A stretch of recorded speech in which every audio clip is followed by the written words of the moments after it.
years ago where I was talking about boys, the trouble with boys, and how we can think in schools about re-engaging boys, and that's really what my focus has been on for the past 5-6 years now.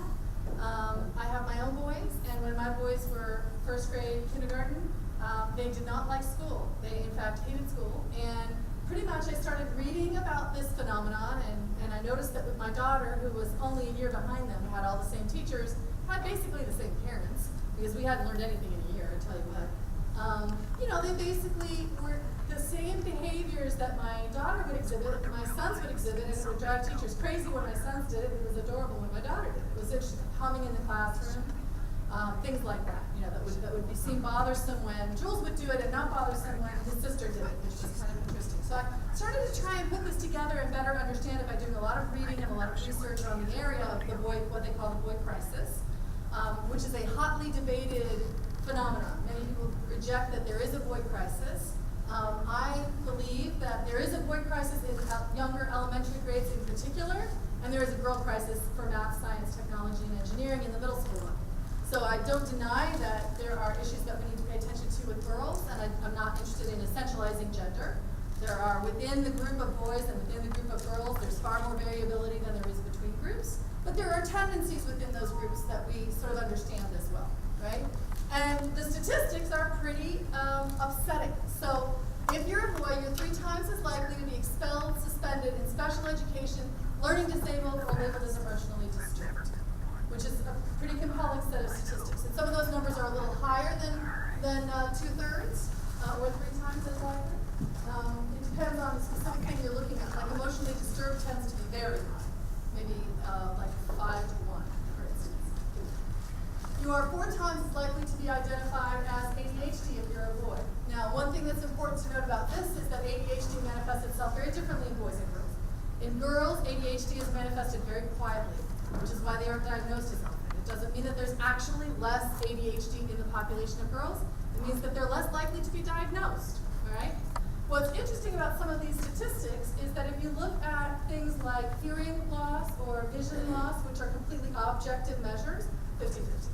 You see no real significant difference between boys and girls. So there's nothing genetic necessarily going on, I would argue. Rather, there is a difference in the way that boys and girls approach school and the way that teachers deal with boys and girls inside of schools. You might be surprised to find out that 75 to 80% of the world's ADHD medications, not just those distributed in the United States, but the world's ADHD medications, are being given to United States boys, which is a remarkable number to me. So we have to ask at some level, are we medicating these boys who we've decided have ADHD simply because they're boys? They behave in ways that inside of classrooms are counterproductive for a teacher who's trying to manage 30, 35, 40 kids sometimes in inner city schools where there's not a lot of resources and you've got a lot of kids and one teacher. She's got to manage all of these people, and one way to do that is to try to get the boys under control. And ADHD medication has been one way of many, that we found trying to control the behaviors that are problematic inside of classrooms that are overcrowded. Most of you may be aware of PISA results. These are the tests that usually Chevron uses to say where are we in the world as far as educational achievement. There are a lot of problems with these tests. There are a lot of problems with Chevron's illustrations about where we are in the world. In particular, they test a lot of people in the United States that don't get tested in places like Saudi Arabia or Finland or other countries. So the PISA results are problematic in my opinion. But what's interesting is, if you look at boy and girl achievement over the years that PISA has been administering this examination, in countries where girls are allowed to go to school, so that's not all countries, there are still countries where girls are not allowed to go to school, but in the countries where girls are allowed to go to school, what you see is an interesting trend. Over the years, boys have always outscored girls in math and science. And girls have always outscored boys in language, literacy, reading, those kinds of skills. So that's probably intuitively not surprising to many of you. What is surprising is that in the last 2 administrations of the PISA test, globally, in developed countries where girls go to school, girls outstripped boys in math and science for the first time. So this is a big deal. This is a global problem, and we can see some specific scientific statistical trends that lead us to say there is a real boy crisis. Globally, we're losing these kids. So what do we do to try and bring them back, right? That's the question that we have to address. Within higher education, I find this chart pretty interesting. This is the percent of people getting bachelor's degrees in higher education nationwide within the United States.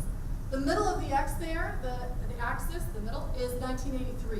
In 1983, about half of the population getting bachelor's degrees were women and half were men. Since that time, men have been going down, women have been going up in a pretty precipitous fashion. So much so that these are projected. These last two columns here are projected. That's not where we are right now.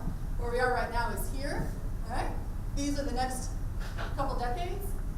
What's interesting to me, at least, is that 60% of the population at a university becomes female, and university presidents get very, very worried about this, especially if it goes over 60%, because girls don't want to go to college where there aren't any boys to date.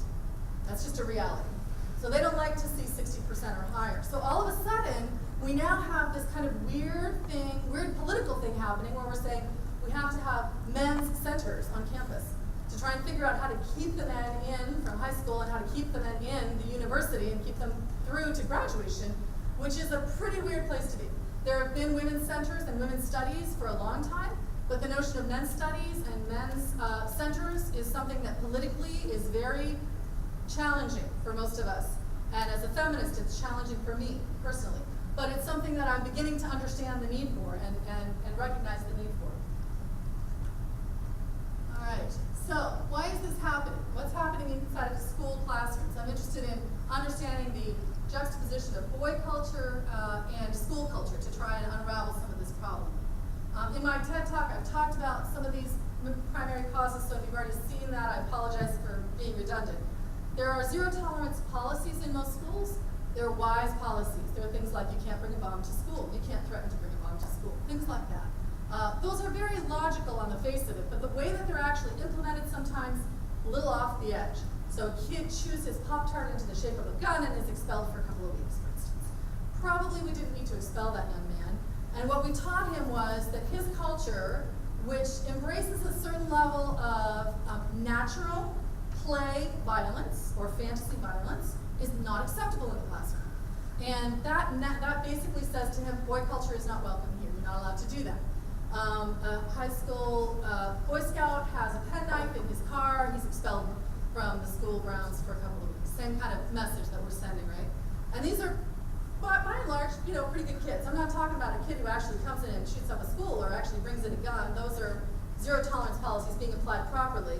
But sometimes we see zero-tolerance policies being used in ways that are really unhealthy for our boys. In particular, things like boys writing about violent video games, or a violent incident. And this is a normal thing for a boy to want to write about, but it can be very upsetting to a teacher who reads it, who thinks maybe this child should have psychological counseling or something like that, when really it's just normal boy behavior. This is not an unusual stage of their development.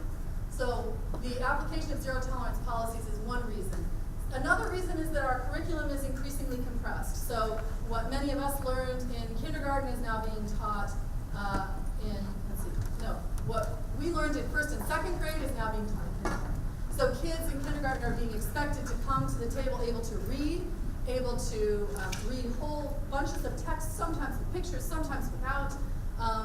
And this is a lot of pressure on very young children who may not be ready for some of the skills that we're asking them to undertake. Sit still, be quiet, write with your hand, which physically may not be ready to do that. Might be ready for girls, might not be ready for boys. Physically, we know that. Same way with reading. Reading readiness tends to be delayed in the male population. Not all, but again, the tendency is.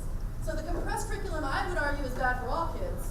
We need a whole lot more free play in the younger levels, but it's particularly bad for active boys and all active kids in particular. Lastly, we have fewer and fewer men in elementary school classrooms.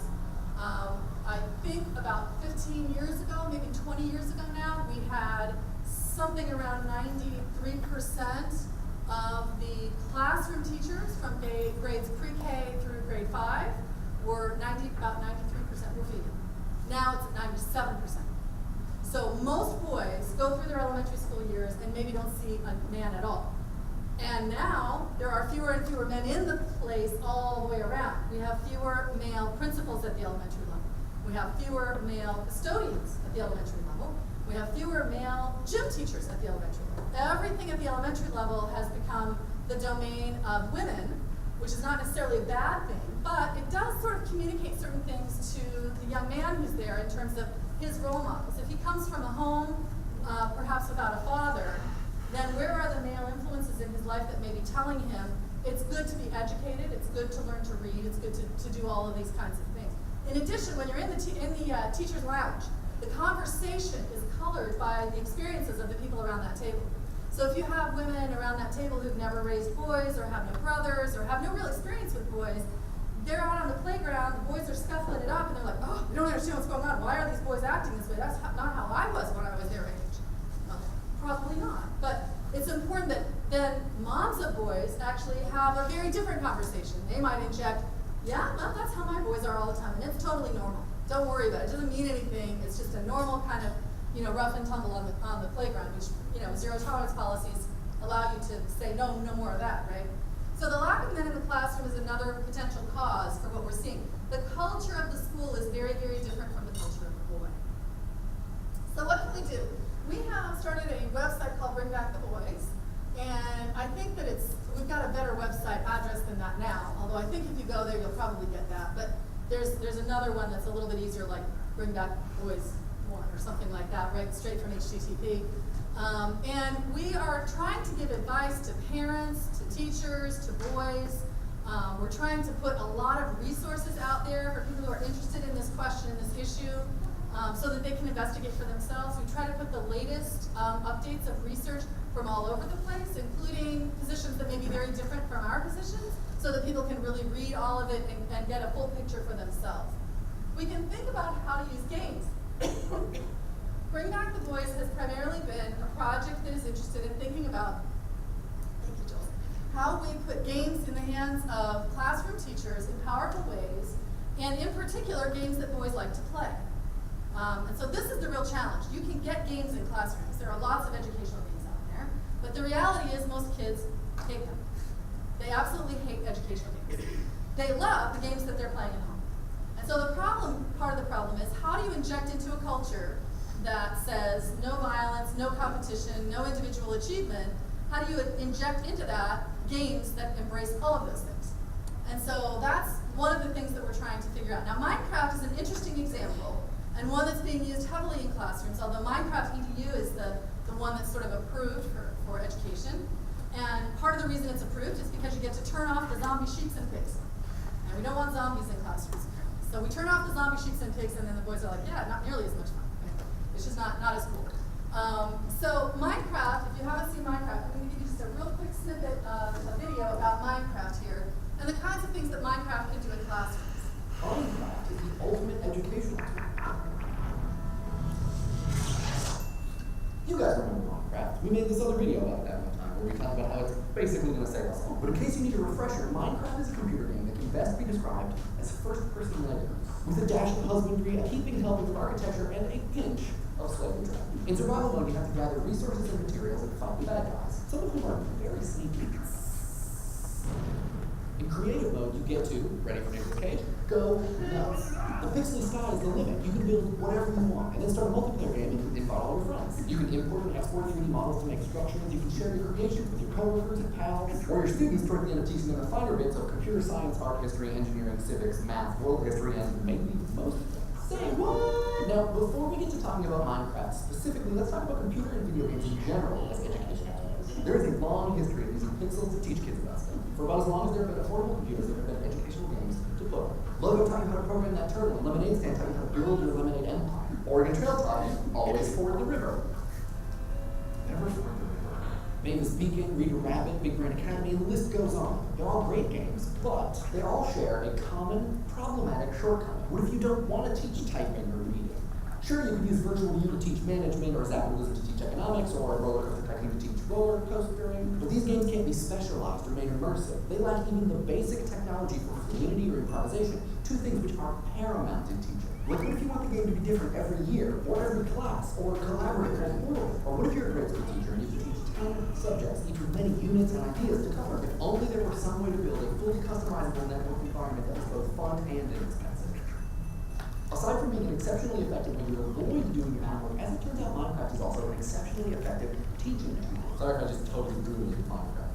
Probability, build a random animal dropper. Physics, measure the time it takes a block to fall and then talk about gravity. You can build Minecraft versions of famous bits of architecture or sets for Shakespearean plays. You can place works of art inside of a Minecraft gallery or use Minecraft's mathematically ideal blocks to talk about volume and area. Teach a foreign language with in-game signs or tell kids they can only communicate with each other on a collaborative task in, I don't know, Latvian. The possibilities of what you can get into and out of a game which you thought was just for punching trees are endless. And we'll stop there. I'm actually, because Minecraft is a really interesting example, I'm actually going to turn it over briefly to my son, who's a real middle school gamer, and he's going to share a little bit about an experience that he had in his school with Minecraft, as well as we'll have questions at the end, but he can also kind of enlighten you as to what about games is so much fun and why boys this age love to play games. So I'll turn it over to Jules. So my name's Jules, and I'm in 8th grade. I'm 13 years old. And I go to a school called CLC, which stands for Central Learning Community. It is a public charter school, which means that it's free, which usually people hear the word charter and they're like, oh, it costs money. No, it's free. It's public, and it's project-based, which means that everything that we learn has to do with projects. So if you go to a traditional school or any of the traditional schools that are in my area, you'll hear things like, oh, gotta go to social studies class, or oh, I gotta go to learn about United States history. But at CLC, we do all of those things through projects. So if pretty much we'll have, I don't have to go into detail, but we do it all through projects. Like 3 months, we do one thing, and we build something, and then we show it off to the entire public. And it is very tech heavy. We learn almost everything through technology. We do all of our projects through technology, through the Adobe Suite. I'm not sure if you guys are aware of what it is, but Flash, Fireworks, Illustrator, Dreamweaver, and whatnot. We use all of those applications, and we integrate them into our education, and we use them to make things that go into our projects, that go into our entire, pretty much, wisdom that we know forever. And at one point, CLC began, this year I think it's 17 years old, 18, maybe 18 years old. It's an old school. I believe it's the oldest in charter school in Pennsylvania. It used to have Minecraft on all of its computers. And everyone was enjoying it. They would take it home and play on it for an hour and put it away. But then they put a moratorium on it, almost. They banned it. They said that it was making the children off task to what they were assigned to learn, when really they were assigned to learn something and they went to learn it in a different way, whether it was doing it through the game or whether it wasn't. Mostly they were off tasking in the teacher's words. What I did was I went to the staff numerous times and I asked if they would put it back on the computers. They all said no. And so I decided to put together a presentation or a keynote about it, and I went in front of the entire staff and I talked to them about it. My school is not run by the administration or the board. It's teacher-led, which means that all the teachers there run the entire school because they're the ones, they got the eyes, they're there, they see it all. So the idea is that they run the school. So I went in front of the staff because they have a meeting every Monday at 3:30 or so. And I gave a presentation about it, and I did a bunch of research on why Minecraft is educational. I showed them some of that video. I told them that pretty much it would benefit them in lots and lots of ways. Their reaction was that it's like giving them crack. It's like saying, we're going to give this to you, you're going to use it, you're going to overuse it, and you're going to do bad things with it and off task with your behavior. The idea was they thought that it was too much for the kids to handle. It was mostly 5th and 6th graders because we have mixed grades. So 5th graders and 6th graders are in one classroom, and then 7th and 8th graders are in the other classroom. Mostly the younger kids were doing other things and off-tasking and not doing what they're supposed to do with the game. And they ruined it for the entire school. But at one point, at the end of my presentation, I asked the teacher, and they were like, oh, it's like giving them drugs. They're going to overuse it, and they're going to use it incorrectly, and it's going to ruin their education. And I didn't really know what to say. I went to the presentation like ill prepared for that kind of comment. I wasn't ready for someone to say, it's like comparing a video game to drugs. I never thought of it that way. So that's how my teachers reacted to me trying to get Minecraft into my school, and it was astounding. So An excellent segue into what I'm going to talk about next, which is some research projects that involve understanding how teachers understand or feel about games. So I have three primary projects going right now in my research team. Mike Petner and Sean Vashaw are looking at teacher views of gaming in the classroom. Engerman is mapping off-the-shelf gaming, or COTS, commercial off-the-shelf gaming, onto the Common Core, which we're going to be reporting on at ABCT, and an extension of which, the second phase of which we're going to be reporting, we just got news at AERA, so we're going to go out to DC this year and do that at AERA as well. And then the last one is Doug Wilson, who's doing work in higher education, and in particular at Penn State University. We won't talk a lot about this project, but at Penn State University, we happen to have a 50-50 mix of men and women. Women were late to the game at Penn State, so we still have a 50-50 mix there. But 2/3 of the people who are at risk of dropping out or being on academic probation are male. So we know we've got something going on there. Again, the statistics are compelling, so he decided to start to understand from a qualitative interpretive perspective, what is it exactly that's happening for young men on campus. So we're going to look at the first two a little bit more in depth. The first one here with teacher views is where we'll start.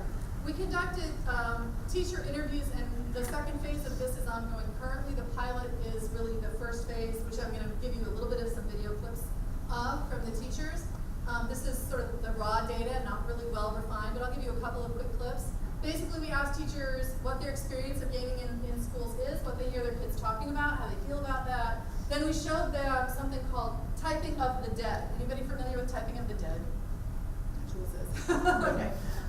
For the rest of you, Typing of the Dead is a typing game. It is an educational game, but it involves really gruesome zombies. And it's pretty appealing, actually, to young men of a certain age, but it's violent. I mean, we selected it specifically because it is gruesome and violent. And so we wanted to get people's reactions to, teachers' reactions to that kind of a game that was clearly educational in purpose, but still violated these sort of tendencies toward non-competition, non-individual achievement, and non-violence. So we've got some pretty interesting videos here. I'll just try and give you a few little clips. I think that really starts to concern me is because they write about playing video games, and I ask them, well, don't you do anything else? And they say, no, I can't think of anything else to write about. Until the point where I had to ban writing about video games, just because I couldn't get anything else out of them. Which is okay, if that's their interest, that's fine, but sometimes I want something a little bit different too. I think it's an underlying current in our society that, the multimedia games and things that are a distraction mentally, and even when I get out the laptops, there's the wantingness to go to a game site versus something else, and that's natural, I think. And other technology too is the cell phones. They're in their pockets. They're doing that while instruction is occurring, of course. I see evidence in their conversations, especially boys are at 8th grade, which is 13, 14, 15 years old. They are very preoccupied with the activities they do outside of the classroom, which to a large extent is playing video games, or maybe it's sports, either participating in a sport or watching sports on TV. They're very preoccupied with that. Girls have things they're preoccupied with, but not typically video games, as far as I can tell. Just as far as I can tell by their kind of conversational topics. Boys will talk on and on and on about the video games. Currently this year, 2010, Call of Duty is what they talk about, and they are talking from within the game and shouting across the room to each other, hey dude, I just saw the D-Day opening, which means, I don't know, what, some sort of D-Day war scenario. They achieved a game ranking that allowed them to enter into this new level of gameplay. So they'll talk about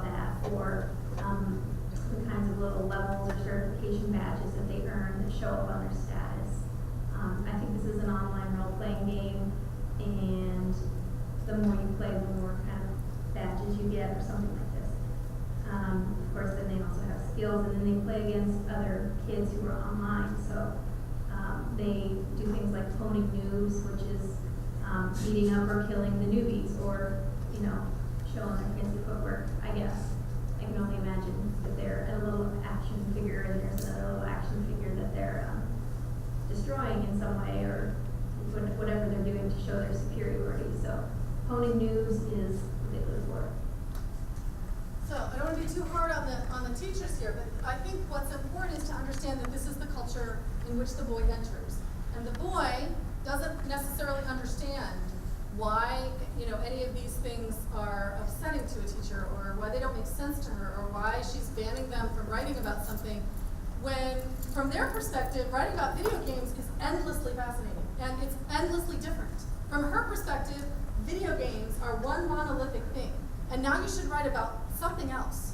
You went up in a hot air balloon last week. Sam, why don't you want to write about that? That's so interesting. This is what I really am connected with, right? And so that's not what I want to write about, teacher. I want to write about these things. But for the teacher, from the teacher's perspective, it may be uncomfortable because it feels like it's the same thing over and over again, especially if you aren't a gamer and you don't necessarily understand that culture actually is very multifaceted and very different, right? And I think if we took the kinds of language that's being used in some of these examples, in particular the last teacher, who I'm very fond of, and she's an excellent teacher, but she talks about this little action figures, and she talks about fancy footwork in such a way that if it was any other culture, we would really be pretty offended.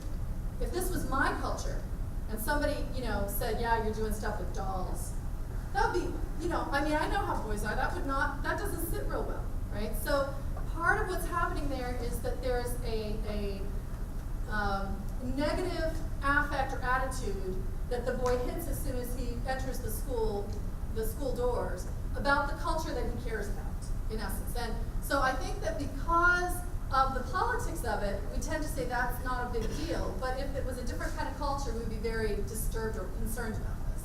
I think the next chunk here is from Typing of the Dead. There it is, there's Typing of the Dead, pretty gruesome. So you're learning how to type by killing zombies. And you're competing with someone else who's also typing? It's like a co-op. Start with yourself and learn together. Well, yeah.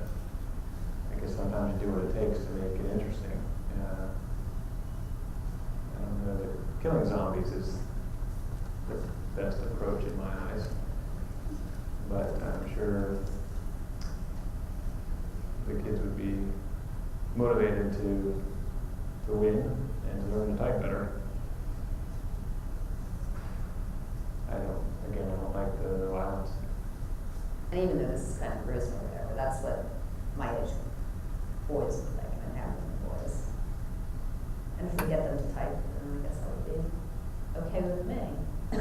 If the parents would be okay with it. Violence is really probably one of the biggest things that keep video games out of the school setting, because in a school setting you can't have violence. I mean, it's just not going to be allowed, and it's hard to either redo a game so there isn't violence in it, or just produce a game that has no violence. I do think that some things are influenced by video games based on, like when you said, oh, I'm studying video games in the classroom, I'm thinking, oh man, those killing videos that they're killing one another, but I do think it has influenced kids in some way.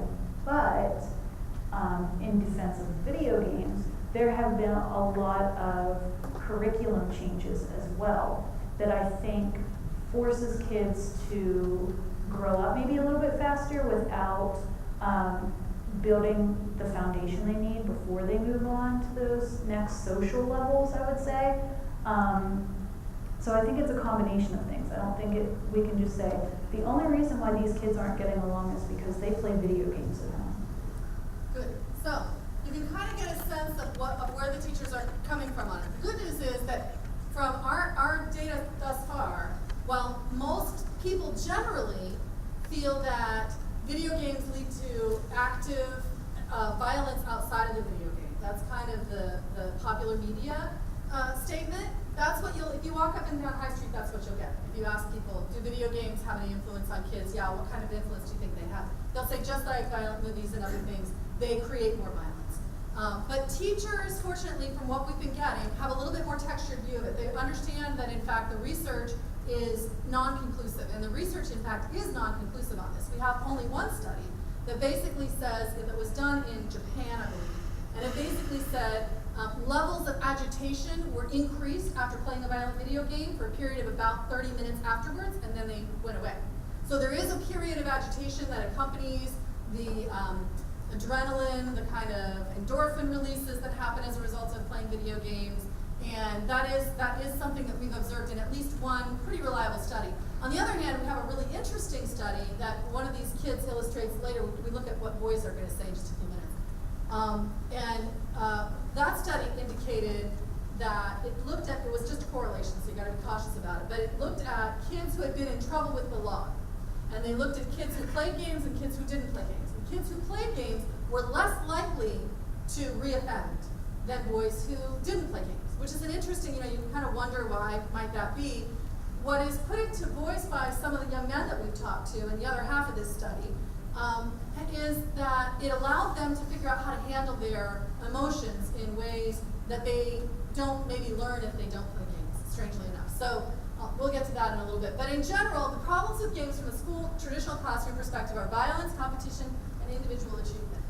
When we look a little bit deeper, there is a great book by Newkirk called Misreading Masculinity, as well as, if anybody has not yet seen the PBS video Raising Cain, I would highly encourage you to take a look at that. Please, please take a look at that. There's a scene in Raising Cain in which a young boy he's being videotaped. He had been, every kid, they were 4 years old, I think, and every kid had been asked to tell the teacher stories, and she would write them down. It was their language arts activity. The girls were offended because some of the boys wrote about things like there was an incident in which a horse was killed in one of their stories. And so they made a new rule. It was a democratically run classroom, and the classroom was a little bit heavier on girls than boys in terms of voting members, and they voted to eliminate all killing. There would be no more killing. They agreed to allow fainting. Fainting was acceptable. So this little boy came to tell his story the day after this rule had been passed, and he couldn't. He didn't know what, he felt constrained, he didn't know what to say. And if you saw nothing but that moment in the video, if you're watching it, you would swear the kid was ADHD. He's looking around, he's not attending, he's fidgeting, he's bumping up and down in his seat, he doesn't know what to do. And looking at him, he looks like he could be ADHD or perhaps developmentally delayed in some way. Something doesn't look quite right. And the reality is he's got this pressure on him that he's not allowed to talk about the things that he wants to talk about.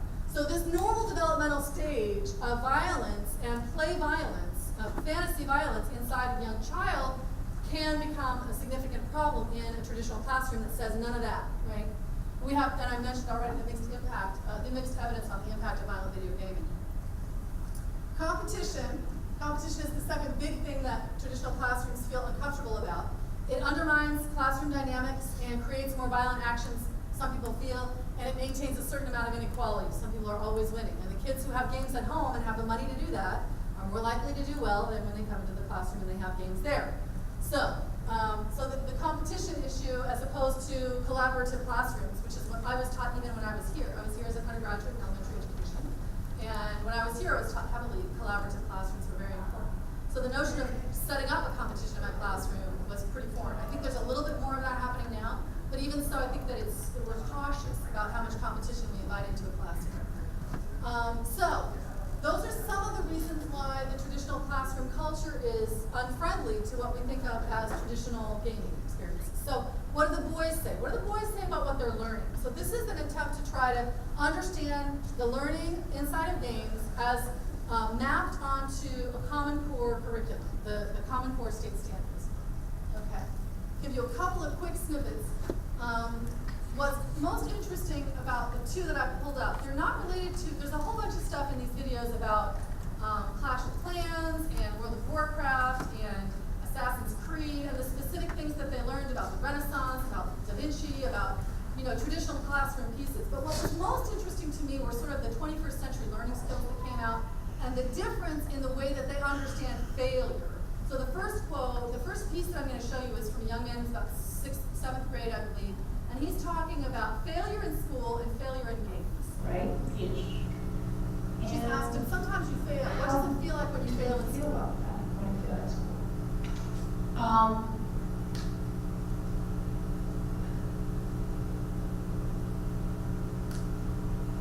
I can't really explain that, but it's hard for me to explain at least. It's like failing. How do you feel?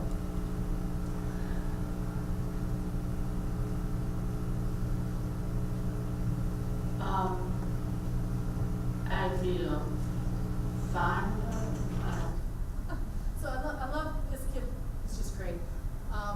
So he clearly doesn't want to tell her because he thinks that she's a teacher kind of person, because she's an adult in his classroom, and so he doesn't want to say to her, "It sucks when I fail. Why are you even asking me about it? It's crappy." You can tell he doesn't want to come out with that. Instead, he says, "Fine, I guess." Right? He can't really come out and tell her how he's really feeling. Let's hear how he thinks about failing inside of a game. You're fine about that? Okay. Because the reason why I ask you, because you sometimes fail in a game, right? Yeah. And how do you feel when you fail in a game? You'll be good if it's a game that you play online. You lose, but yet you come in first place. You'll have good attitude, positive attitude. You won't have negative attitude. So even you fail, you still have positive attitude. And do you say these two environments, do you think they're similar? Like failing in games and failing in school? They're not similar because in school you do not want to fail, but in a game it's all right to fail too. There you go. Isn't that exactly what we really wish every kid would say about their schooling experience? That it's okay to fail. They know that they'll get it eventually. It's all right. It's not a big deal. They'll learn. They'll figure out how to do it better the next time. That's what we'd love to hear all of our kids saying about their experiences in traditional classrooms. But mostly what he's saying is it's a one and done thing. I go in, I take a test, I get a score, and then it's a judgment on me. I feel good or I feel bad about myself based on what that score was that the teacher gave me. So if I fail in school, it's not the same thing as failing in a game where I can just keep redoing it until I get it right. So the whole notion of sort of a mastery curriculum, do it until you get it, that kind of an angle is sort of what he's telling us in this video. That's what'll reach me as a teen kid. All right, let's go to the next clip. And this is a young man who's actually in college, and he's talking a lot about a huge number of skills. I use him because in about 2 minutes, it'll give you a bunch of different kinds of 21st century skills. He talks about reading in context, communication, team building, and like emotional control, grit, perseverance, all that stuff in this 2 minutes here. When you play games like that, it does teach you how to deal with anger and frustration a little bit. You gotta learn to walk away from a problem, think about it, figure it out. Kind of teach you a little bit of problem solving skills, I think. I mean, I use that throughout life, not just with, games. You just gotta walk away sometimes, think about it, ponder it for a minute, come back to it, try to figure it out again. Because when you're playing that game, you're playing a team-based game. Inside the game, you have to communicate, you have to be on the same page. And I think even in real life, you're working in a team in a job, in school, at a sports field, you gotta be able to communicate effectively and clearly and to the point. And I think a lot of video games, you have to do that. You have to communicate clearly and effectively and quickly. Get your point across and achieve whatever you're trying to achieve. And I understood other people's strengths and weaknesses and how to communicate with people, because you got to be able to talk through things and understand people. And if someone's getting angry, you don't push them, push them over the edge. If I'm getting angry, I'm going to cool myself down and not lash out on people. You know what I mean? So it did help quite a bit, I think. Just based on where you were in the game and that word came up that I didn't know what it meant. I would have to think about, all right, where am I? What am I trying to do? What do you know? I would have to think of where I was in the game and how this word relates to what I'm supposed to do next. You just really had to think about it and try to figure it out. In the real world, every day I have to use it because I'm reading college level books now, and it's some words I just don't understand. I was exposed to, and I try to figure out, use context clues every day to read nowadays. I was reading high school books where it was my reading, that was vocab I was exposed to every single day. So I think it definitely helps me out later on in life. I know now not to, if I don't understand a word, I just give up. I keep reading on, I go back and alright, that's what it meant. I try to figure it out, like, okay, I don't understand it now, but going back and reading forward and understand a little bit more, I can go back and try to piece together what it means now. And I did that a lot in video games when I was younger. I didn't always understand what it meant, but I always went back and I had to figure it out to understand the code and move on in the game. Because at that age, it was an enjoyable problem-solving step. It's not like I was sitting in math class and learning how to do problem-solving skills, or sitting in a reading or writing class and analyzing text. And it wasn't forced upon me. It was a fun way. I was doing it without even realizing it. So it helped me out, and I was doing it for fun at the same time. Definitely helped with the problem-solving skills. I'm not the strongest math guy, so I think my problem-solving skills are kept up to date through video games to an extent. I thought it taught me a lot of teamwork, a lot about cooperation. It taught me how to manage anger, my frustration, how to deal with losing. It definitely does help me deal with losing. The second phase of this has created some pretty interesting new stuff that we're going to be sharing at the next couple of conferences. One is that almost every boy inside of a video game at this middle school, high school level considers themselves a leader. And it's interesting because even if you ask them, are you the leader? They'll all say yes. If they're on a team, they all feel like they're leaders. And part of that is because the nature of gaming is such that there are pieces of it which the child ends up taking control of and feeling like the leader in that space. So one of the things that's interesting is that in a world where they don't really feel very engaged, or they mostly feel alienated, they feel like they're taught to, there's not a lot of control in their world. Gaming is a place where they feel like they are leaders, not just that they control their own destiny, but also that they get to lead. They also have a very strong feeling of expertise. And if you ask them, do you feel like you're an expert in this? Many of them will respond in certain ways that they are experts, which is a kind of an interesting finding, again, in terms of their confidence level and kind of overcoming some of that alienation. So the real critical section here is, how do we deal with the conflicts between game culture and school culture? And I would argue that the rejection of game culture by the school culture, what's in the middle there is really boys. And so are we ultimately sort of rejecting boy culture by rejecting game culture is a question that's open for some sort of level of theoretical interpretation. But it's something that I'm really interested in. So what do we do? I don't think we work within educational games. A lot of people from my TED Talk said, well, I guess what we really need to do is we just need to go to Blizzard and tell them, instead of buying, today they bought a big, I don't know how many people are in the video game culture like watching the news, but Blizzard, who does Call of Duty and Warcraft, bought an enormous company that does Candy Crush. So they're interested in connecting with women and connecting with mobile device gamers. So that's interesting. And some people said, instead of spending their money that way, they should have spent their money creating better educational games that had good narratives, that had strong graphics, that had wonderful, engaging music, and that would solve our problem. And what I would say is, I've seen some really amazingly great educational games, and kids don't like them. Because they just don't feel like they're in control. They feel like it's just another way of forcing us to do what you want me to do, instead of letting me do what I want to do. And I get that there's curriculum that ultimately they need to understand, and that's why I'm saying, if we look at what they're doing, if we take them where they are, which is something that my professors here at Ohio State, when I was an undergraduate, said many times to me, take them where they are, Allie, take them where they are. And so that really, that was really died into my brain when I became a teacher. And now I'm looking at it and saying, if we take them where they are, there's a conflict, because where they are isn't where we are. And how do we bridge that gap? Well, I don't think educational games are the way to do that. I think trying to figure out ways to utilize commercial off-the-shelf games are probably the right way to go. They understand human motivation. They've got it totally cracked. They understand it completely. We don't need any more studies on human motivation as far as I'm concerned, because games have already figured that out. So we want to take them where they are and change the culture of the school. And that's basically my message for you today. I think we have plenty of time for questions. I was hoping to leave a lot of time for dialogue and questions. Jules, would you mind coming back up in case people have questions? questions for you. You're probably playing a game back there, aren't you? No, he says he's not at the moment, but he will all the way to Indianapolis in the car. Lay odds. So, yes. All right, questions?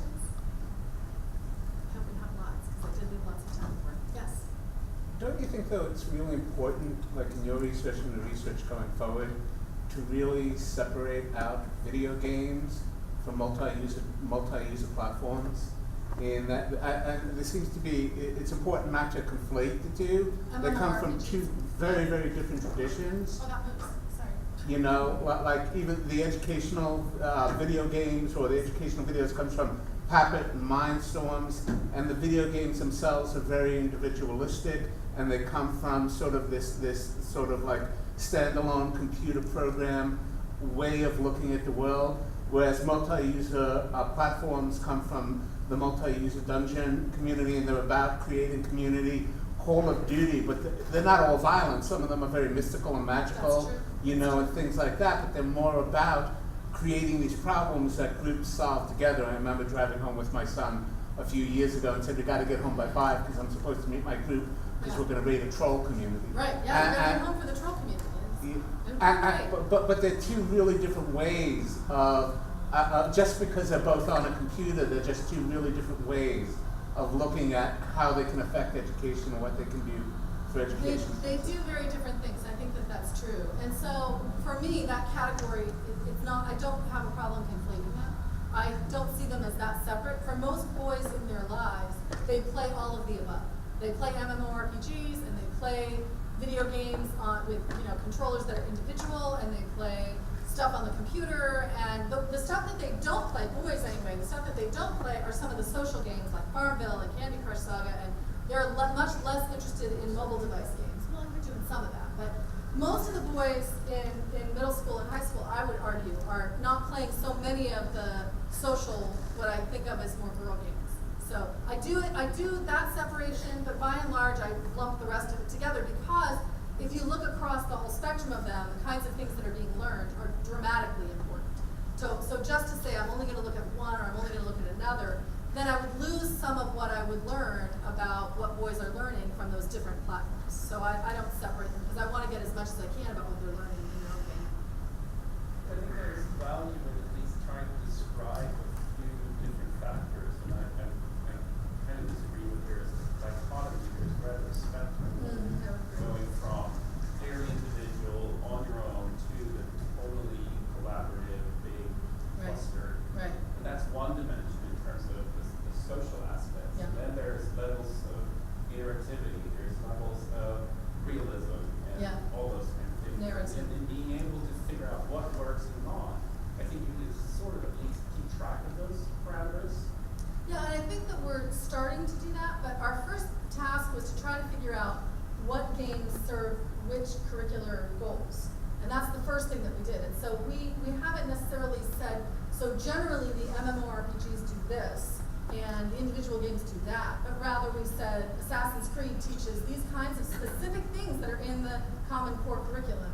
And that's sort of the mapping that we've been doing. The more general thing will take a little bit of zooming back to see, I think, and I think that's a very good piece of feedback to think about for the next stages as we go along.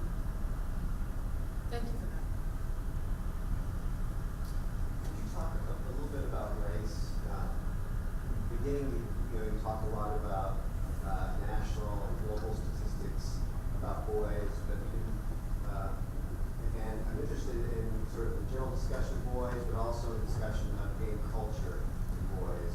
What does the literature say, or is there much literature at the moment? Well, in terms of the statistics that I showed, you're a lot worse off if you happen to be black, if you happen to live in a poor school district, like, exponentially. It's a pretty significant thing. As far as the culture goes, there's some really interesting work being done right now around stereotypes within gaming for men, women, and racial differences in particular.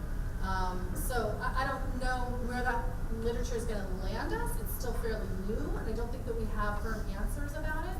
But for sure, there are a lot of kids who have issues with what's happening racially within something like World of Warcraft, where there are some undertones underlying, like people have similar kinds of critiques of Disney So from a critical curriculum perspective, for instance, there are those kinds of critiques out there that are available for sure. In terms of usage, again, it's somewhat dependent on your socioeconomic status, but a lot of kids have access to games and video and phones and devices that are surprising. I remember going into we talked to a group in Washington, D.C., a high school group at Roosevelt High School in Washington, D.C., an inner city, poor, black school. Must have been 100% black from what we could tell. It was, and they were, they were workers. Yeah, it was really astonishing. And they were all gamers. It was really quite fascinating. Actually, what was cool is that after she did the presentation, I went in and I connected with a bunch of kids there. I went in and you guys know Clash of Clans is whatever, yeah. And I went in and at that point I was playing, I stopped playing because I was getting too into it. It was affecting my grades. But I went in and I connected with a bunch of them, and we all started like a clan together, which is basically a bunch of people that real people that online that formed together like a little society that you attack other societies. Anyways, we made one together, and it was kind of cool because I found other people that did that kind of stuff. Yeah, so it's sort of, that was an opportunity where we saw a crossing of those kind of boundaries that otherwise might not have happened. So I think that there's the potential there for that, but the reality in terms of socioeconomic status, we don't have firm numbers on that right now. We don't have firm research on that from what I know to this point. I don't know whether that answers the question. Yeah, it does. I wonder if people are studying, civil or racial lines, who's using games, how they're using games, particularly if they're not being represented culturally. Right. Is that So persuasive or? I think it's all new, and I don't think that we have enough yet to have an answer for that question. But I think that one of the people that I know is doing that kind of work is Gabrielle Richard, who just joined our faculty this past year, who's particularly interested in stereotyping within games and better understandings of who's playing and what kind of an impact does what's inside that game have on the player, basically. So she's one person I would point to. Yes. I think everything in education comes down to the achievement. So do you see anything that the effect of game-based learning on student achievement compared to classroom that we use game-based learning? And my second question is that do you see any appropriate assessment method to measure the impact of game-based learning? So the kind of work I do is interpretive qualitative. So I don't do big T truth because from the way I understand social systems like education, they don't work like cancer research. So doing laboratory research for me, where I control all the other variables and I play only with the game variable, for instance, doesn't really work because there are all these other variables that I simply can't control if I'm actually in a classroom. So most of my work is what would be considered naturalistic, or we would think of it as interpretive qualitative, where I'm the instrument. So it's really hard for me to try and answer a question like that effectively. That said, we have some really important and very good evidence from these boys that shows us the kinds of things that they are taking away from gaming that are impacting their classroom experiences. Now I think that in terms of achievement scores and things like that, what I'd really like to see us try to do is to figure out whether or not there is increased social mobility. That's of much more interest to me than their grades, for instance. So if I can take a group of people and sort them by gamers and non-gamers and see anything around social mobility over time, that would be of great interest. And that's one of the projects that we're hoping to take on probably starting next year. I have a person who's interested in doing that with me next year. So. I think because I'm concerned that there's after ACL University taught teachers among the most pressure to raise student achievement. Yeah. So even if they see the benefit of game-based learning, then they have that kind of confidence to implement game-based learning. Yes, they're in a terrible position, I think, as far as, now the Common Core standard is the latest iteration of this same problem. I've been reading some gamification literature. Gamification literature? And they're taking ideas from gaming, such as levels and points and achievements. levels, points, achievement, progression,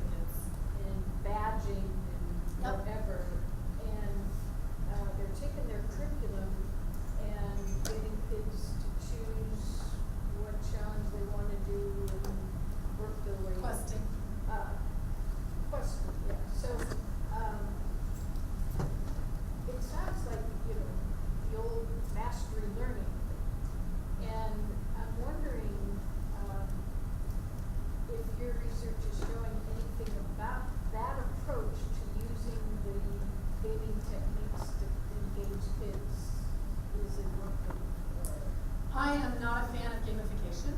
They are not games in classrooms. And I'm really further on the edge of that spectrum. I want to see us use commercial off-the-shelf games in classrooms. I want to see, and I know of a library, let's see, I guess it's out in Texas, where the librarian said, I let them play World of Warcraft. They come in and they play World of Warcraft in my life. It's one of the things that they do. So there are even schools that are founded around gaming. Katie Salen's school out in New York City is really doing wonderful things and showing amazing things with these kids, but of course you can't control for things like income and all kinds of other stuff, so it becomes really almost impossible to say this works, right? And in education it's almost always, this is one of my problems with the laboratory-based research notion that we have in education. The What Works and Why initiative of the NSF some years ago is really problematic, because what works and why in Columbus City Schools may not be what works in Indianapolis City Schools, and those are two pretty similar cities. Much less Texas or California or DC or whatever you want to name. These cultures are so vastly different that it becomes really difficult to say firmly, yeah, gamification works. But gamification, from my perspective, is not of all that much interest. It's a little bit like gaming. Educational gaming is not of all that much interest. And I have students who come in, doctoral students who come in every year who are like, I have the next best game, and I'm like, I want to see it, and maybe you do. And I've seen some pretty good games. Let's see how it goes. Let's bring a bunch of kids in and see whether they, we'll set up two options. We'll set up Call of Duty over here, and we'll set up your game over here. And let's see what they choose. And then let's talk about whether or not you really want to do research on this game that, in terms of adoption, probably isn't going to fill the bill for most kids in terms of what they're motivated for. I'm not interested in gaming for gaming's sake, and I'm not interested in jazzing up education by using games. I'm interested in re-engaging an alienated population that we are losing. That's what I'm interested in. So for my money, I want to go to what they do and figure out if there's a way for me to leverage what they do to give them some power inside that classroom again, so they don't feel alienated anymore. I don't know that I can do it, but that's my hope, right? That's my mission. Well, that sparked a lot of questions. So you have a list of games that you get more learning than others, or more engagement? I have a list of games that, and the problem is that they rotate so fast that if I give them to you now, they will not be useful in a year. But I have a list of games that boys are telling me they're learning from. I can't tell you that they're definitely learning in an achievement, standardized test kind of way, but I can say these are places that boys are engaging in learning activities. And so Clash of Clans 2-3 years ago, but not so much anymore. Well, there are people, for sure Call of Duty is huge. That's huge. And Assassin's Creed is a big one. Almost anything by Sid Meier's. Civilization, Pirates, for younger kids, I think. in terms of what you were talking about, I don't know if I understood it correctly, because you guys are using new vocabulary and I'm only in third. So I think you were talking about taking achievements and ranks and like being dominant to others in a multiplayer organization or like in educational games and seeing if it works any better.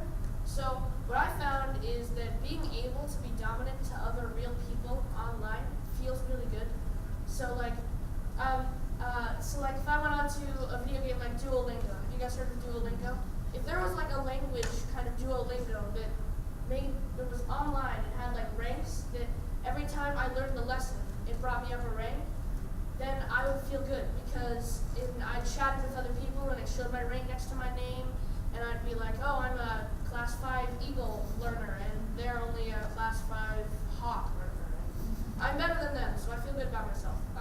I generally think that being able to have achievements and show them to other people feels really good, whether it's through gaming or through actual learning. So I don't know if that answers your question at all, but it works fairly well for me. I enjoy it, and I think other people enjoy being like dominant. So what games do you feel you learn best from? Like what she said, definitely Minecraft. I learned a lot through Minecraft. I learned how to type in Minecraft. Actually, I went online servers. I have to learn how to communicate quickly because there is no voice communication. You don't have microphones that you can talk to instantly. That's why people try to connect through Skype, but I don't really want to be a stranger for Skype. So I chat with them really fast, as fast as I can, because you have to be able to tell someone that you're teamed up with through chat quickly enough to let them know that there's someone trying to kill them. Like, and I mean like in a second. In a period of a second, you have to be able to tell them that someone's trying to like kill them. So you have to. I learned how to type pretty much, and I learned a ton of just other things like geometry and like melting glass makes like melting sand makes glass, and just like things like melting clay can give you a brick or whatnot. All this stuff that I never would have learned like if I had played Minecraft. And another one in terms of like social aspect, like communicating with people and being a leader, like she was talking about some like a little bit earlier, is Clash of Clans. As I explained to you earlier, there are like they call them clans. They're people you can start one if you have enough money. You can start one, but they're very difficult to start. You have to go, you have to recruit, you have to find people that are willing to join your clan. Most of them just come on for about 10 minutes and then leave. So you have to find dedicated members that come on and then communicate with them. And once you've communicated with them, then you can, when you have enough members, you can start like a war against another clan, and then you have to communicate that way, and like try and decide who's gonna attack who and whatnot. And it's really hard to like just do, like trying to communicate with people, being fast enough to communicate back with them, and you know, actually paying attention is very, One thing that, I think there are two things that are happening right now that, that my generation, I'll at least put myself in this generation, and I'm pretty open to gaming, but even within my family, you know, we've got a lot of limits on him. So he's not playing Call of Duty yet. He's not playing World of Warcraft yet because age-wise, it's not appropriate. So we said, no, we're not gonna let that happen. And we do have limits on the number of hours that he can spend gaming and things like that. So even though I'm a big advocate of it, it's a balance. He's in Boy Scouts and doing all that kind of other stuff, you know, and in school and all that sort of thing. So, however, what's interesting about two things that I think that are happening right now that our generation is struggling with. One is gaming is antisocial. I think that most of us see gaming as antisocial. We often will point to people walking all over campus with their cell phones, not paying attention to anybody, not looking anybody in the eye, not saying hello, how are you today, good to see you on High Street like we might have once upon a time. I don't know that I really talked to that many people on High Street when I was here, but my mother had me scared to death, so you know, I was afraid to be in the big city. Anyway, so I think that we tend to not be connecting with each other in the same ways that we, in this generation, in my generation, think are social. But the reality is that what's happening for them is extremely social, and it's just a different kind of social. It's a social that maybe we don't understand. So we have to open our minds a little bit to understanding social defined differently than maybe we're used to. The other thing that's happening right now, trend-wise, is that esports is becoming enormous. What were the numbers that just happened 2 days ago? The big esports thing. like draft teams and like. No. League of Legends. Oh yeah, League of Legends 2 days ago, right? Wasn't it just 2 days ago? How many millions of people, or how many hundreds of thousands of people they had show up for this? You know, Tournaments. They have like huge people, like tournaments, like a bunch of people that spend their lives in their basements, like just all they do is game on this game, and they get so good. And at that point, it's like going on to domination servers on that kind of a game. It's like pointless because you can't last 10 seconds. It's kind of semi-professional 13-year-olds that spend their life in their basement, and all they do is that. But what's interesting is that the semi-professional 13-year-old, in all likelihood, by the time that kid is 18, will have a full ride scholarship. That's what's interesting. Robert Morris and a couple of other universities are funding their esports, which is electronic sports, League of Legends, all kinds of other electronic game sports. They're funding them the same way they're funding their football teams, because there are a lot of kids who are really good at it, and there are a lot of people who want to watch. And they're willing to pay a lot of money to watch. Like we pay for football tickets. So it's a little bit crazy, but we're seeing this trending right now too. So I think that gaming, some of what's happening with gaming is going to be really interesting as we move forward. So I don't know if any of you guys have ever heard of Video Camp USA. Has anyone heard of it? It's pretty small. Just like a 1 week kind of summer thing where you build a video game, but you also get to play them like for most of your day. I went and I was playing games of like Call of Duty with kids my age that were semi-professionals and were getting paid like $100 a game to go and play something. And I thought that was really cool and kind of ridiculous at the same time, because you know, getting paid that kind of money to do something that you like that much. It's pretty cool. I never thought it'd be possible, but I mean. And unfortunately, he got a little furious at us because we told him he can't game that much to become semi-professional. He'd love to make $100 a game. So anyway, other questions? There were some other hands Yeah. Is there any kind of precedent for, whether it's Department of Ed or any other kind of educational organizations trying to work with the big companies and not because we've all seen like the educational games, I know exactly what you're talking about, they stink, boring, crappy, but like approaching these people, like I remember the first Call of Duty game, like set in the World War II context. Right. You know, That's has right. there been any educational precedent of people trying to approach them and just work with them on their games and make them more authentic? I will tell you that I sat down with Sid Meier's.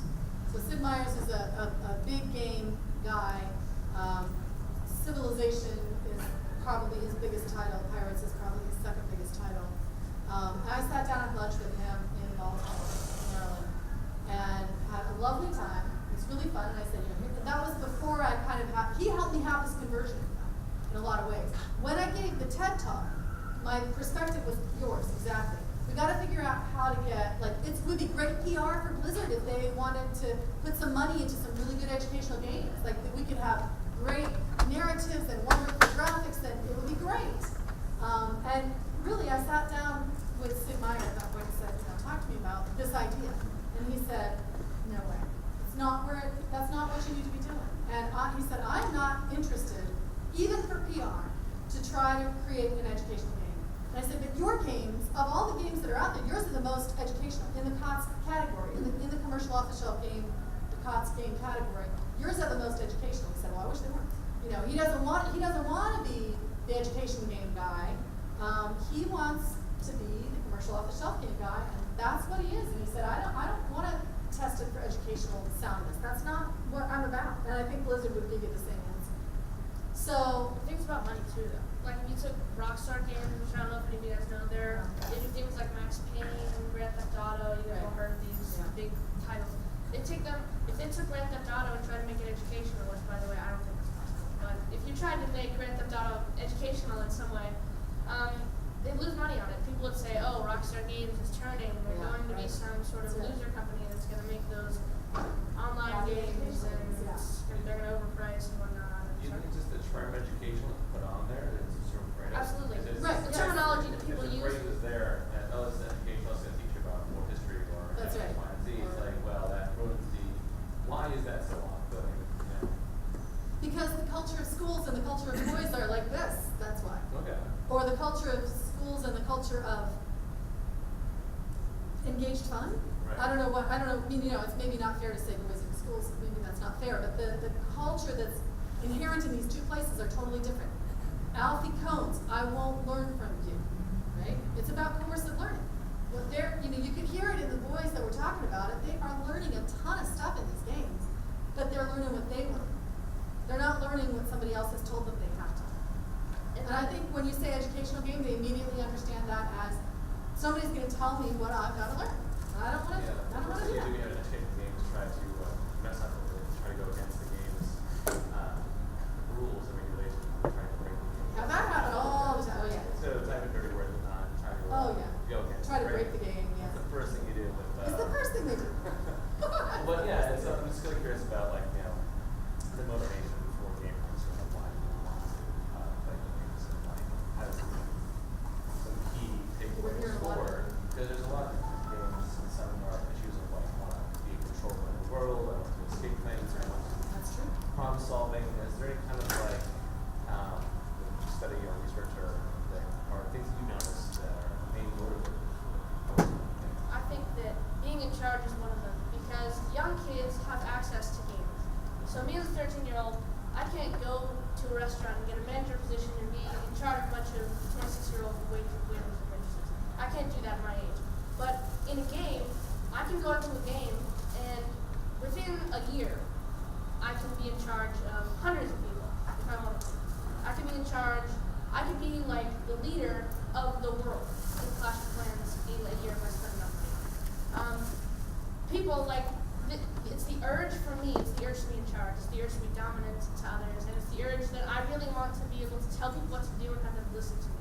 Because in the real world, when I go up to someone, I'm like, hey, will you do this for me? And they're like, I don't know if I'm working in a school group. They're like, no, you're some short, weak, white, 13-year-old kid that can't even do 5 pull-ups. And I'm like, great, but in the game, I'm a strong 30-year-old military man that can go and just rip down shreds of aliens do so many things that I couldn't do realistically in this world, and people listen to me because I have skill in the game, but in the real world, like, they don't listen to me. Yeah, and I appreciate you being honest. That's great perspective. I played the same game as a kid too, like a 13-year-old kid playing, Command and Conquer, Warcraft, controlling issues of control were definitely there. I had my own little world I was controlling. So my Sid Meier's is so interesting. Yeah. And I'm also fascinated by the rise of sandbox, these sandbox games have that Scratch. same kind of like escape going on. I can be an adult in this world, I can do these different things. Yeah. Yeah, I agree. Sandbox games are incredible. Yeah. Really smart. I love them. Yeah, like the idea that you can do anything you want. It's awesome. There's like, I don't know if you've ever played like guided games. I don't like those at all. Like the games are like, the tutorial tells you to go there. Yeah. You have to go there. They're like, games is there's enough fluidity or improvisation, Right. as we were Right, said. exactly. And it'd be amazing to find some way to have some kind of educational thing hidden in an open sandbox game. It'd be great. I think the reality is it's already there, it's already there. And you're just trying to tap into it. Yeah, exactly. It's like, And they're already choose playing culture. it. So we don't need to create anything new, it's already there. We just need to figure out how to make it okay. and get them in schools.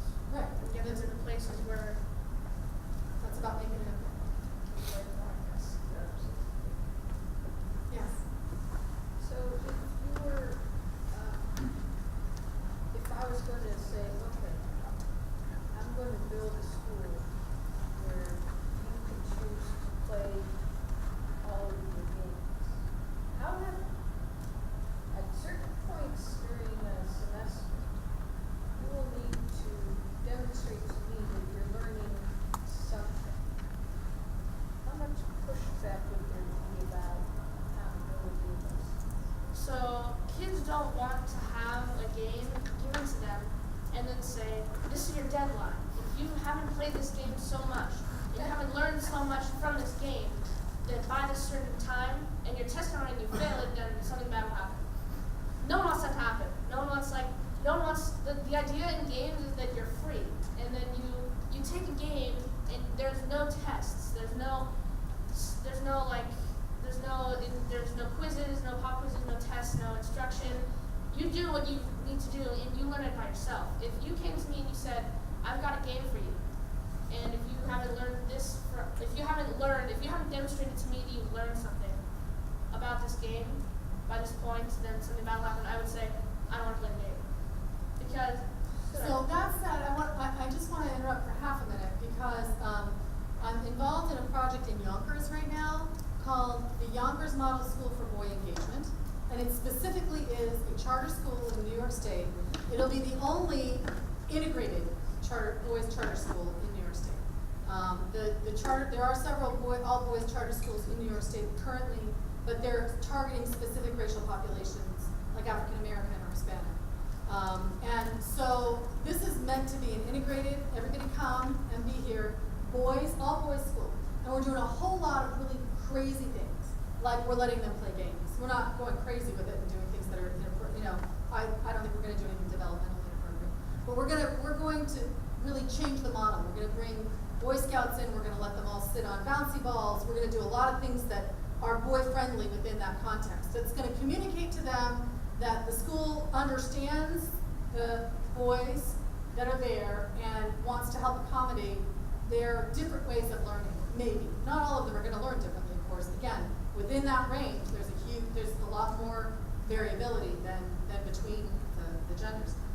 I think ultimately, it's gonna be very interesting to see how this school goes. We hope to be launched in the fall, we hope to have approval this spring, launching the teacher cadre the following year, and the students will come the year after that, so the fall of 2018, I believe, is when we're hoping to actually start, educating in this particular way. And it's gonna be very interesting to see. What I can tell you is that his charter school, which is completely project-based, and you go into the traditional middle school in our district, and you say, how about you do this model instead? They will tell you, my kids will never pass the test.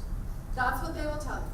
And you know what? Every single one of those kids are passing the test. And I want to tell you that there's far more diversity in this charter school in terms of learning disabilities. They have more. In terms terms of lower socioeconomic, they have considerably more than the home district that he would have gone to, because they're drawing from rural districts around, and their kids are passing the test just fine. And they're not sitting and going over a lot of the things Having that are more fun and doing things that are hands-on. Right. The project-based, I mean, despite his aggravation about Minecraft with the school, overall, it has been, all of my children are in this school. I'm not a big charter school person. I have real problems with what charter schools are doing to public schools in terms of the drainage of money, and all of that said, I hated middle school. How many people in this room hated middle school? Please raise your hands. You really loved middle school? Everybody who's not raising your hands loved middle school? Okay, I hated middle school, and most of the people I know hated middle school, and every single one of the kids that I know that's in that school loves middle school. So really a different kind of place. But they're passing with their adequate yearly progress, and their statistics are just fine. They're better than some and worse than others, and they look great, but they're not doing the sort of direct didactic teaching that you see in the middle schools that are chopped up into hours. So I would say that what I've learned from watching that example is that you have to sort of trust. You have to trust the process and trust the system, that if you're doing it the right way, they will learn all of this stuff in spite of us. Right? Yes? So at the beginning you talked about there's a greater variation of what it means to be a boy between boys and girls. Yeah, so that's right. How do you talk about boy culture without essentializing it? Well, I think you have to recognize that there are tendencies within the group. And that's really what boy culture amounts to, is the tendencies within the group, while recognizing that there are plenty of boys that fall well outside that realm. So that's all you can do. Otherwise, you can't talk about gender at all. Either you talk about it in terms of the trends within the group, or you don't talk about it at all. To get back to her question, Which is a good question. No, we just kind of interrupted her. So would this replace my current education, or would it be an extracurricular club? I would think it would replace. So if it would replace my education, I would absolutely say yes. Because even if you had to show something at the end. Yeah, because the opportunity to play games, like in replacement of school, during school, anytime during school, I'd be happy to do it in any way. Whether you require me to take a test every day, weekly, annually, monthly, I would do it. I was thinking that instead of me giving you a test or asking you specific questions, that I would just come to you on occasion and say, show me what you know. Definitely. He wants to come work. I mean, no, He wants to quit school and come to me. I would. Every kid I know would. Every kid I've probably ever played with on any other server in the entire world I've ever played with ever would definitely do that, because kids don't like school. I mean, they don't like tests. They don't like sitting down and being bored. They want to do things that are fun. And playing games in school is an opportunity that no one would get. And if that were real life, which is just hypothetical, but if it were real, kids would take that up without even thinking. They would say yes. So, yeah, I would. Except for one more question. Do you worry about, this is probably a good question to end on, do you worry about pushback against this model based on what's going on with Gamergate and the whole Gamergate phenomenon, and the idea that maybe it's not a good thing to attach boy culture to gamer culture, and that it creates this completely separate culture that's not appropriate in other cultures? Yeah, I mean, I think that Gamergate is a really interesting phenomenon, and Audrey Waters, who's sort of one of the people who's in the middle of all of that, actually wrote a chapter for a book that I'm doing right now on dialogues in the field of instructional technology. And we have Roger Schenk and a whole bunch of other people writing about all kinds of issues. And she wrote about the gender issue, and there's a response to her and a rejoinder from her in the text, which I hope will come out in about a year or two. It's going to take a while. I think that there is an issue there in terms of stereotypes and what's happening inside of games and what it is encouraging in that. But I also think that, again, a little bit with media hype, we have to be cautious that we don't overblow this idea that the culture is all one thing. Like we talked about tendencies in the middle and things like that. So it becomes a little bit, we have to be cautious that we don't paint Gamergate as the same thing as Columbine. So Columbine basically said, those kids played video games. So video games caused Columbine. And those kids that are playing games caused Gamergate, and the guys that are involved in the game culture are caused Gamergate.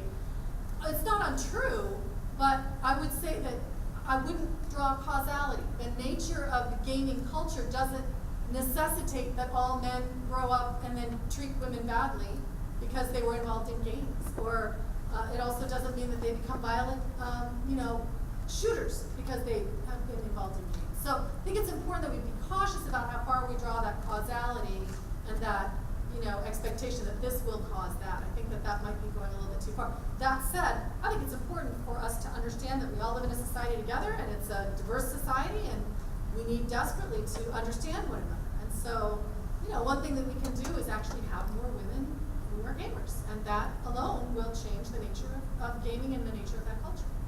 And that's a good thing from my perspective. Excellent.